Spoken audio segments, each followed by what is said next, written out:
আমরা দেখাবো আপনাদের, সেখানেও অভয়া উঠে এসেছে। পুরুলিয়ায় অভয়ার নামে পূজা মণ্ডপ, অভয়ার বিচার চেয়ে কালো শাড়ি পরে কালো বেলুন হাতে 54টি প্রদীপ প্রজ্বলনের মাধ্যমে প্রতিবাদ। পুজোর 5 দিনই চলবে প্রতিবাদ কর্মসূচি। মণ্ডপকে উৎসর্গ করা হয়েছে অভয়ার নামে। দিনে 2 বার ব্যবহার করো স্টপেজ ক্রিম আর নিজেকে রাখো এভারগ্রিন। কেয়াশেড আরোমা থেরাপি স্টপেজ ক্রিম, আর খুঁজে পাও নতুন আমিকে।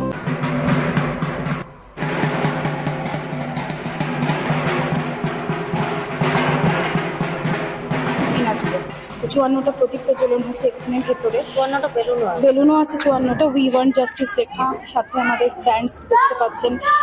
আমাদের ব্যানারটা দিতে পারিনি কারণ রয়ে গেছে কোনো ক্রমে, ওটা কাজ চলছে, আর তার জন্য ব্যানারটা দিতে পারলাম না। আমরা পুজোর প্রত্যেকটা দিন যেভাবে জানানো যায় আর যে আমরা জানাবো সেটা, যে উই ওয়ান্ট জাস্টিস। যতক্ষণ না বিচার পাচ্ছি আমরা জাস্টিসের জন্য আর যে জানিয়েই যাব।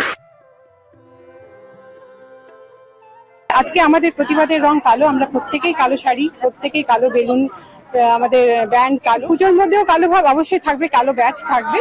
প্রত্যেকটা দিন হয়তো কালো রংটাকে করা যাবে না, কিন্তু আমাদের প্রতিবাদ থাকছে অবশ্যই। আমরা শুনলাম সাধারণ মানুষ তারা কিভাবে তাদের পুজো মণ্ডপ হোক বা তাদের তর্পণের মধ্যে দিয়ে হোক, আন্দোলন, ভোট দখল, সব কিছুর মধ্যে মানুষ যেভাবে আমরা দেখছি যে অভয়াকেই আঁকড়ে ধরে যেন সমাজ সংস্কারের পথে নেমেছেন। আমি ডক্টর সাত্তকীর কাছে আসব।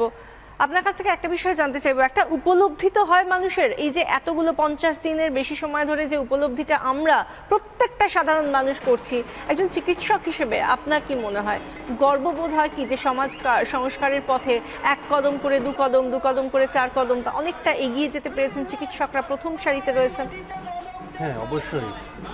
গত 9ই আগস্ট ভোররাতে আরজিকরে যে নৃশংস ঘটনাটির সাক্ষী আমরা গোটা শহরবাসী থেকে গোটা রাজ্যবাসী হয়েছি, তারপরের থেকেই শুধু চিকিৎসক সমাজ নয়, সমগ্র পশ্চিমবঙ্গ এবং ভারতবর্ষের বিভিন্ন জায়গায় গণ আন্দোলন, এক সামাজিক আন্দোলনের রূপ নিয়েছে এই অভয়া ঘটনাটি কেন্দ্র করে। এবং বিভিন্নভাবে পজিটিভ বিভিন্ন এনার্জি এর মধ্যে সবসময় শক্তি জুগিয়ে চলেছে। হাজারো বাধা বিপত্তি সত্ত্বেও আমরা আজকেও এই 52 দিন 53 দিন হয়ে গেল এই আন্দোলন এবং বিচারের দাবিতে আমাদের যে আন্দোলন চলছে সেটা এখনও একই রকমভাবে নিয়ে যেতে পেরেছি। কোনো কিছুই আমাদের কিন্তু দমাতে পারিনি এবং এই আন্দোলন আগামী দিনেও একইভাবে জারি থাকবে যতক্ষণ না আমরা আমাদের দিদির সঠিক বিচার পাচ্ছি এবং এক সুস্থ সমাজ এবং ভয়মুক্ত সমাজ গড়ে তোলার চেষ্টা আমাদের ততদিন অবধি সবসময় জারি থাকবে। এই জায়গা থেকে আমি ডক্টর সুনন্দদের কাছে আসবো। দেখুন, আমরা দেখেছি যে ফিতে কেটে পিতৃপক্ষের অবসান না হয়েছে তখনই সূচনা করা হয়েছে, পুজোর উৎসারিত সূচনা বলেছেন মুখ্যমন্ত্রী। উদ্বোধন করেননি, তিনি বলেছেন আজকে করবেন, গতকাল তিনি ফিতে কেটে সূচনা করেছেন।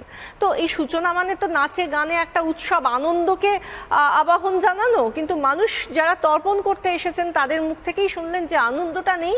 মায়ের জন্য যা যা রীতি সেগুলো আছে, পুজো আছে, তর্পণ আছে, কিন্তু আনন্দ, যে বুক ভরা আনন্দে আমরা প্রত্যেক বছর উৎসব করে থাকি, সেই উৎসব আসছে না, তার কারণ আনন্দ আসছে না। সেই জায়গা থেকে এই যে ফিতে কেটে উৎসবকে আবাহন করা এবং কোথাও গিয়ে যেন অর্ডার জারি করা এবার উৎসব করতেই হবে, এটা কি সত্যি হয়? এটা কি হতে পারে? হ্যাঁ, এটা তো অবশ্যই একটা অদ্ভুত বিষয়। যে আর বিশেষ করে দুটো বিষয়, একটা বিষয় হচ্ছে আমাদের যে সংস্কার, আমাদের যে সংস্কৃতি, পুজো তার একটা অঙ্গ। আমরা প্রত্যেক বছর এই পুজোকে অত্যন্ত রীতি মেনে এবং নিয়ম মেনে আমরা পুজো করি এবং পুজোর আচার পালন করি। আর উৎসবের বিষয়টি কিছুটা বলা যেতে পারে এর আগেও আমরা দেখেছি কিছুটা চাপানো। উৎসব মানে পুজোর বিষয়টাকে হয়তো আমাদের কাছে সেকেন্ডারি হয়ে যায়। বিভিন্ন সময় আপনারা দেখবেন যে আজকের দিনে বিগত বেশ কয়েক বছর ধরেই কলকাতাতে যে পুজো হয়, পুজো বিষয়টা আর মানুষের থেকে আস্তে আস্তে বিস্তৃত হয়ে যাচ্ছে, উৎসবটাই বেশি চলে আসছে। কিন্তু আমাদের সংস্কৃতি কিন্তু পুজো, যেটা আজ থেকে দীর্ঘদিন ধরে চলে আসছে এই সংস্কৃতি। তো এই বছর একটু ব্যতিক্রম, সেই উৎসবের বিষয়টা মানুষ কিন্তু এবার বর্জন করেছে। এখনো অবধি আজকে মহালয়ার দিন, আজকে দেবীপক্ষের সূচনা, অন্য বছর অন্যভাবে এই দিনগুলো কাটে এবং আজকে কিন্তু একদম ভিন্ন একটা ছবি আমরা সর্বত্র দেখতে পাচ্ছি। ঠিক। এবং এই যে আমরা যেটা দেখতে পাচ্ছি যে অভয়াকে নিজের ঘরের মেয়ে হিসেবে ভেবে বা নিজের সত্তা আক্রমণ হয়েছে সেই সত্তার উপর, এটা ভেবে মানুষ রুখে দাঁড়িয়ে বলছেন যে ততদিন পর্যন্ত উৎসব নয় যতদিন পর্যন্ত না বিচার পাচ্ছি। এই জায়গা থেকে আসানসোল থেকেও একটা ছবি উঠে আসছে। আমাদের সঙ্গে আমাদের প্রতিনিধি ব্রজ রয়েছেন। ব্রজ, এই মুহূর্তে আসানসোল থেকে কি প্রতিবাদের ছবি উঠে আসছে?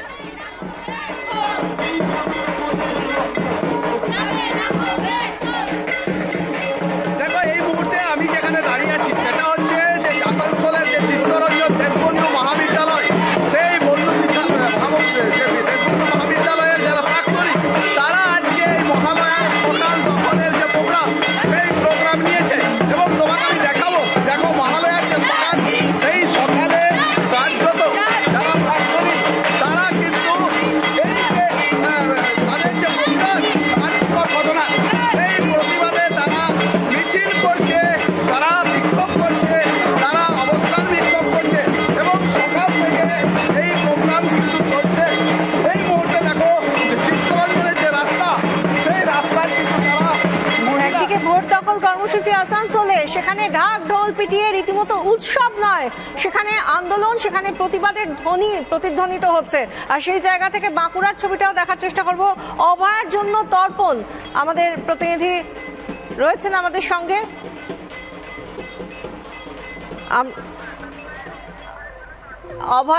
অভয়ার জন্য বাঁকুড়ায় তর্পণ চলছে।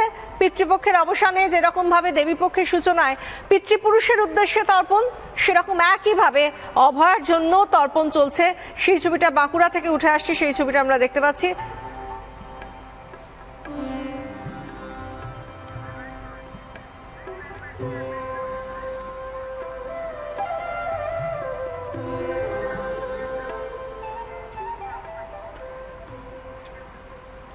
ঘাটে ঘাটে তর্পণ চলছে, মায়ের চক্ষুদান হয়ে গিয়েছে, আর সেই চোখ দিয়েই মা দেখছেন এই নতুন বঙ্গকে, নতুন সমাজকে, যে সমাজ করেছেন পুরোভাগে থেকে শিরদাঁড়া সোজা রাখতে শিখিয়ে দিয়েছেন চিকিৎসকরা, আর আম জনতা সেই শিরদাঁড়া সোজা রেখে আন্দোলন থামবে না বলতে শিখে গিয়েছেন। বিচার যতক্ষণ না আসবে ততক্ষণ পর্যন্ত আন্দোলন চলবে, প্রতিবাদ চলবে।